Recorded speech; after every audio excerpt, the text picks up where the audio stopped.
Hey everyone, today I'm going to be building a new system intended for chia plotting. It's going to be using the Intel Xeon E-2246G, a 6-core 12-thread Coffee Lake refresh CPU, which is based on Intel's 9th generation core architecture. The CPU falls somewhere in the middle of the Xeon lineup for this generation. To go along with this processor, I have an Asus WS-C246 Pro workstation motherboard, which as its name suggests, has the Intel C246 chipset. The board has 4 full-length PCIe slots, although the bottom 2 only support 4x bandwidth and the middle one 8x. There are 2 1x slots and 2 M.2 slots. There are 4 memory slots supporting up to 32GB DIMMs for a total of 128GB. I will only be using 64GB in this build for now. I have 2 of these 32GB kits of XPG Gamix D10 3200MHz RAM. I got these parts together before the new Madmax chia-plotter was released, which can take advantage of a RAM disk for plotting, which needs at least 128GB of RAM. I may upgrade in the future to take advantage of this, but spending £600–700 on memory for one system is not something I really want to do right now.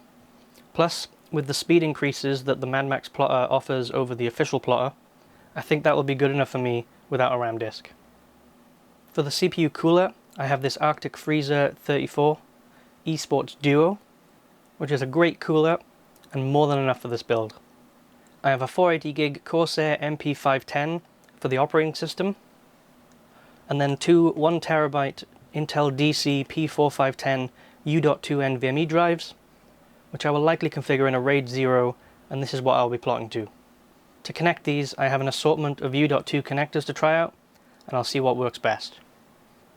Finally, to power everything, I picked up this EVGA Supernova 750 G5 power supply, which is fully modular and 80+ gold rated. So, I'm going to go ahead and get all this built. I'll try and decide what case I'm going to put it in once I have all the motherboard components assembled.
So before I continue, I just want to make sure that everything works.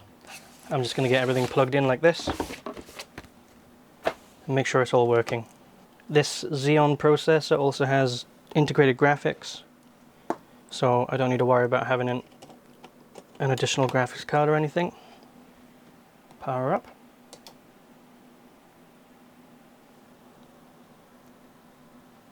F1 to run setup. XMP. Okay, everything seems good. I'm going to get it in a case. So I've decided on the Mesh FIC because it's a nice compact airflow case and it should fit everything nicely. And I can put the motherboard in using the cooler as a handle. I know that's going to trigger some people. There we go. And then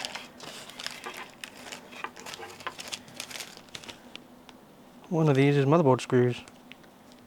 This is going to have a solid panel, so I'm not really worried about cable management that much. Hopefully these will fit on here, and the side panel still closes. So I guess I better test that now. It does not look promising. Oh, okay. Stand corrected. for connecting these drives, I've got these PCI Express adapters to, well, it looks like a SAS connector, but this is for U.2, and then two of these cables with the SAS looking connector on that end, and then the U.2 connector on this end with power. So this connector looks similar to SATA or SAS, but it's got a lot of extra pins in there that the U.2 connection uses as well. You can connect SATA and SAS drives to this, but you can't connect a U.2 drive to a SAS or SATA connector. So I'm just going to put these up here.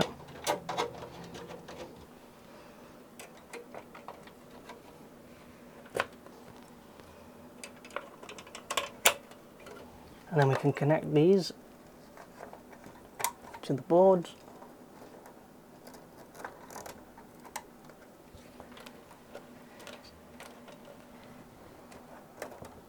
And that should be all that's needed. I do also want to put a 10 gig SFP card in here, so I think I'm going to use this Madmax card. We shall see how that goes.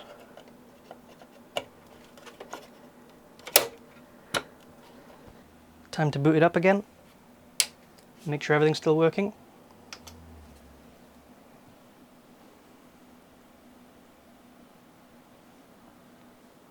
So, for some reason, these U.2 cards will only work in this second ×16 slot. It won't work in the first one or the last two. Very strange. So I'm going to try some of the other options I have. One of which is an M.2 to U.2. That seems to be working. It's kind of concerning me now though. I'm wondering if those other slots actually work. So I'm going to test the top slot with a 1050 Ti.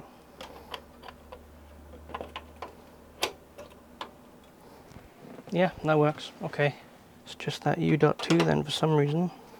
Alright, everything seems to be working okay now. The M.2 and the two U.2 drives are recognized in the BIOS. I did update the BIOS as well to see if that would fix the issue of the U.2 card not working in all the slots, but it's the same behavior after a BIOS update. I'm going to go ahead now and get Ubuntu Server installed on here, and then I'll see you in the terminal. So after some more troubleshooting, it turns out that the issue is somehow related to memory.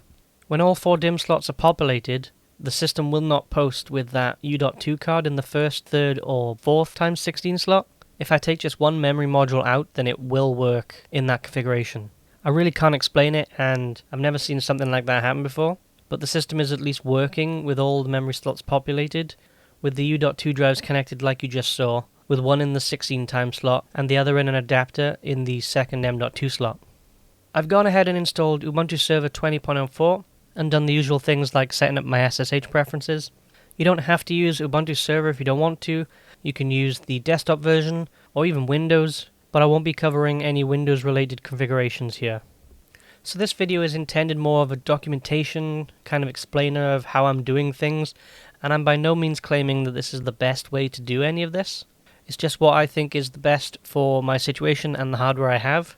I'm always looking into different and better ways to do things, like how I initially built my storage server for chia-plots with TrueNAS, but then changed course to use MergerFS instead, because it worked out better for my usage case. So please do your own research and weigh up all your options, and please, if you have any feedback or suggestions for me or my setup, then please let me know in the comments below.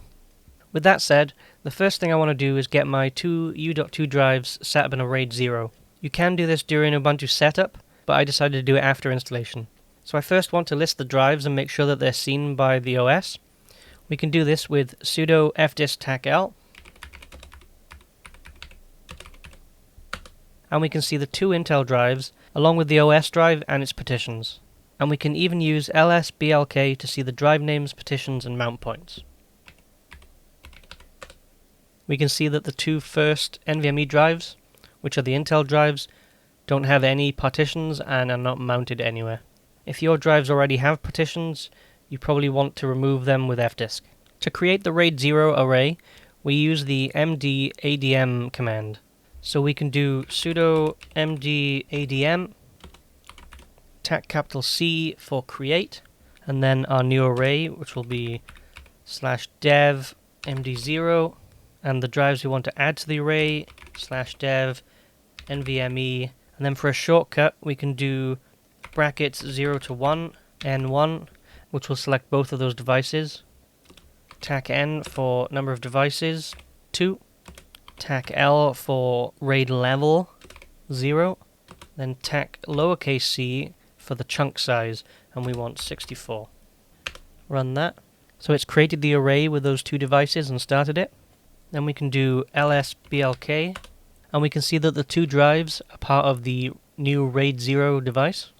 So we can go ahead and format this drive. I'll be formatting this to Btrfs, because there have been reports of some problems with using the new Madmax plotter with software RAID 0 formatted in XFS.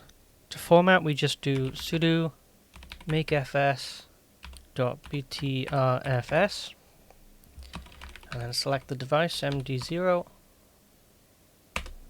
and that should have formatted the drive. Now we want to set this up to auto-mount, so we need to grab the UUID for this new volume, and we can do that with lsblk and a few extra parameters. Sudo lsblk tac o, and we want name, fs type, and UUID. So we see the UUID for the new volume we just created, and we want to make a note of that. And then we need to create a folder as a mount point for this new volume. So I can do that with sudo make directory, and I'm going to put it mount/ssd. Then we can go and edit fstab to make this mount on boot. So sudo nano etc fstab, and we can go down the bottom, UUID equals, and then we paste in the UUID that we just noted, the mount path, mnt/ssd, the file system, btrfs, then defaults, and 0, 0. Control X and Y to save, and then sudo mount tac A, which will go through the fstab file and mount any unmounted volumes. Then we can do lsblk, and we should see the array mounted to the path we specified. Awesome.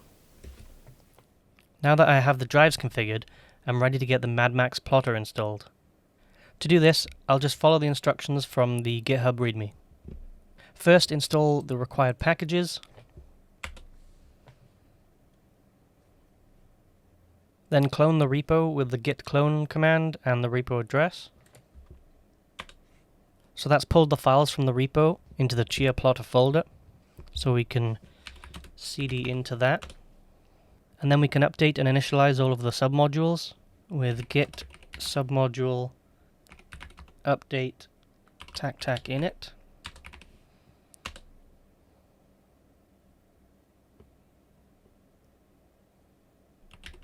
And then we can run the make devel shell script.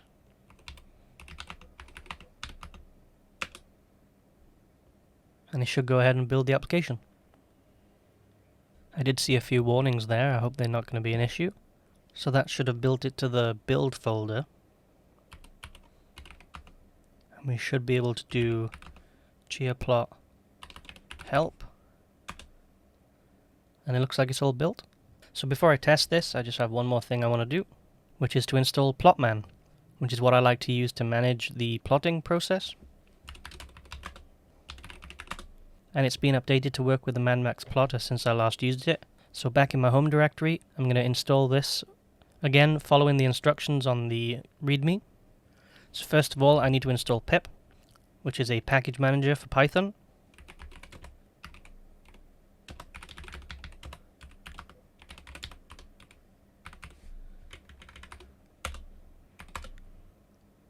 Plotman actually needs Chia installed to work, so I'm going to go ahead and do that real quick, just following the instructions on the Chia repo. cd chia blockchain, and then we run the install shell script.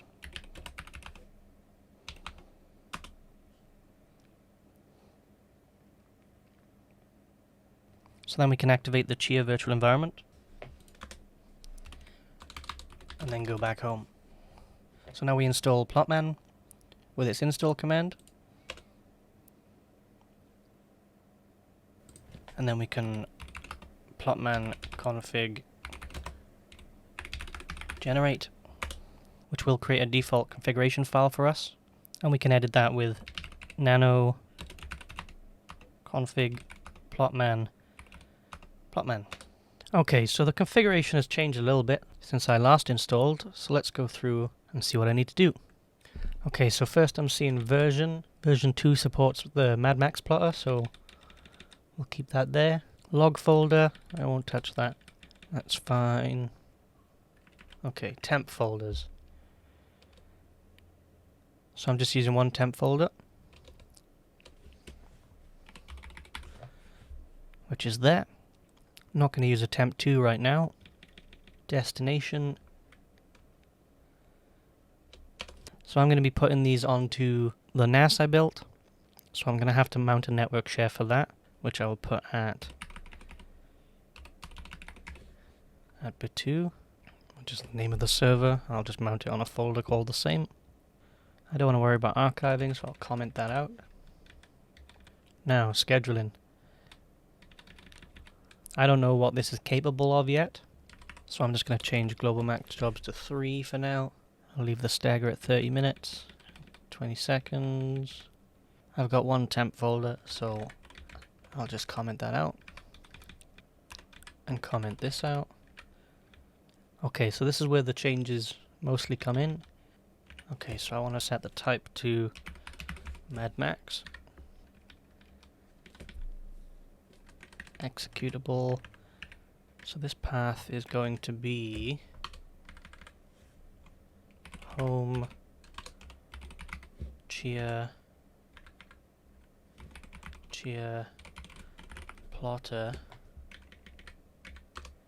chia-plot, I think. Okay, so this is saying with Madmax we want to plot in sequence with low temperature max jobs and low global max jobs. Okay, I'm gonna keep the rest as defaults for now, and then I'm gonna fill in these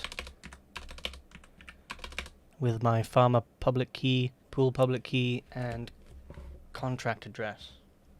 Okay, so I've got my farmer key and the pool contract address. Apparently I don't need the pool key, so I just commented that out.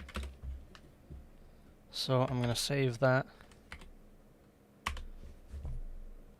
So I need to mount a share where I'm going to send my plots to, and then we can test.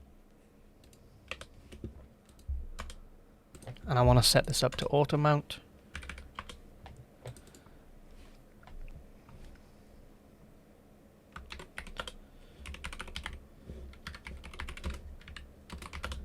Okay. And then I'll see if it mounted. Yep. Nice. So now I'm going to Plotman plot and see what errors it throws me. A lot. Okay, so I need to edit the Plotman config because I put something wrong. And that is the executable path. I forgot to put build. We'll try that again. And it seems to have started a plot. I'm going to cancel that and Plotman interactive just to get a better view of what's going on. So it's plotting a K32 with Madmax. Phase 1, 2 already. So in the configuration it was set to use 4 threads. But it seems to be using all of them right now. I don't know if that's a bug or intended. So let's go back into the config. So I'll just change that to 1 and 1 for now. So I'm going to continue running some tests, and then we'll have some results. So that first plot is now finished, and we can see from the logs that it took just under an hour, 56 minutes, to create a single K32 plot, which is over 5 hours faster than I was plotting on an i5 6600K with the official chia-plotter. So hopefully I should be able to fill up my 72 terabytes worth of hard drives a lot faster than I did before, as I will be replacing the plots I currently have on there with plots that are enabled for pooling. Less than 1 hour for a K32 plot is more than enough for me, so I'm not even going to entertain the idea of plotting to RAM just yet. Maybe if I find a older server system where I can get at least 128 gig, I might try it, but I won't be chasing those speeds on this system. In fact, I might even take out 32 gig worth of RAM out of this system because it's just not being utilized. I'll also test this system doing parallel plots with the official plotter to see if that produces more plots per day than doing Madmax plots in series. At the end of the day, this is all about testing with the equipment you have just to see what works best. Also, in its current state, the Madmax plotter can only do K32 plots, and I will want to plot some K33 and K34 just to use up the space on my hard drives a little more efficiently. So I would like to thank you for joining me on this project. If you liked it, please give this video a thumbs up and subscribe for more content like this or servers in general. I still need to install the Chia Farmer on my storage server, as I currently have it running on my Unraid server and accessing the plots via a network share, so I should have a video about that soon. I still also have a bunch of other projects I want to do, so until next time, thanks for watching.